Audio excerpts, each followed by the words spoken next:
Gospels represent. So the War Scroll is a perfect example of what we're talking about.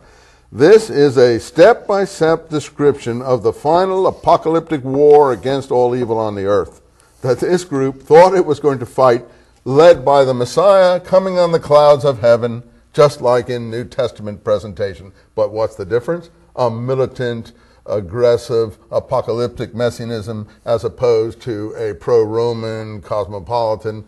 You see, you have Jesus in the scripture. He eats with prostitutes and sinners, or he's presented as eating with prostitutes and sinners. I don't accept the historicity of that picture, but most believers do, and that's fair enough. He's presented as eating with tax collectors. This group would have totally opposed tax collectors. He's presented as Roman officials are presented positively. Herod, Pontius Pilate washes his hands, thinks Jesus is a righteous man. The Jews are presented negatively.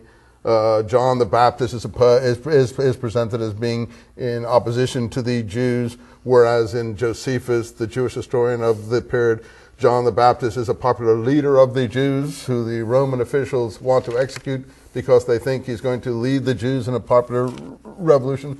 So you have all of those contrasts. So it seems to me that the War Scroll is a Palestinian kind of aggressive messianism, and it's a tremendous example of this final war that these people were going to fight against all evil on the earth. Now, they talk about camps in the wilderness where they were preparing for these camps. The reason for the purity regulations is these camps had to be utterly pure. Now, I think these people are insane, but there's a kind of charming beauty to their insanity. The insanity, let's say, of beautiful losers, poets, romanticists, if you like. They felt that the camps had to be totally pure. Why? Well, because they understood that they were fighting against the world power, maybe the America or Russia of that time, totally organized. They didn't think a few cadres in the wilderness, like bin Laden out in Afghanistan, were going to be able to defeat the whole might of Rome. But they thought they had a secret weapon. Guess what the secret weapon was? The heavenly host, the angelic host. They thought that if they were perfectly pure, that if they observed the law absolutely, if they banned from the camps the very groups that are being presented as part of the Jesus movement in the pictures of Jesus eating with prostitutes, sinners, other people like that, if they banned from the camps all impure, unclean people, even people with, for instance, a menstrual flow, or have been near a menstrual flow, or had, I hate to be crude, a wet dream at night, or anything like that, if these people were totally banned, because the heavenly host, the angels, could not abide human impurity in their view. And the heavenly host, they thought, were dwelling with them in the camps. And the heavenly host would not come down to keep company with them in their camps if there was any impurity in the camps whatsoever, because they were involved in a kind of apocalyptic holy war. So these documents blow your mind. I mean, these documents are like, you get a picture of the Second Temple Palestine, the time in which Christianity came out of Palestine, totally different than anything we could ever have imagined. And these documents are a massive hoard of documents. And they don't contradict each other. They're all of a single mindset. They're all on the same wavelength. They're just more and more and more and more of the same thing. So studying the Dead Sea Scrolls is one of the most exciting studies you can do.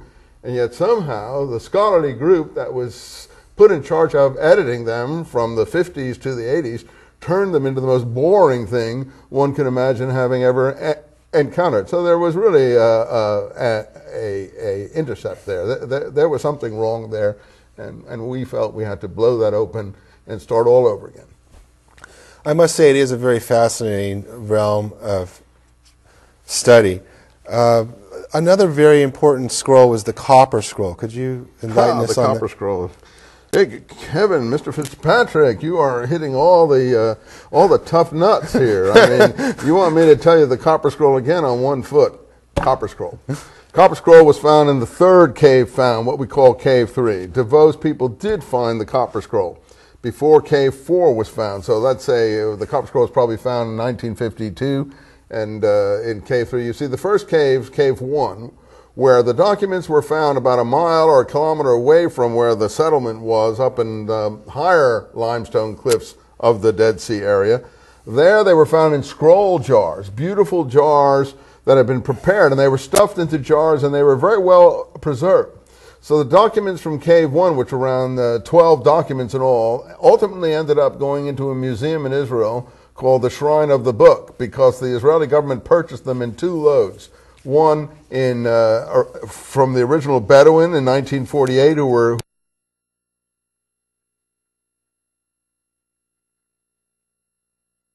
streets, and 2, another hoard that had been purchased by a Syriac metropolitan and taken after the partition of Palestine,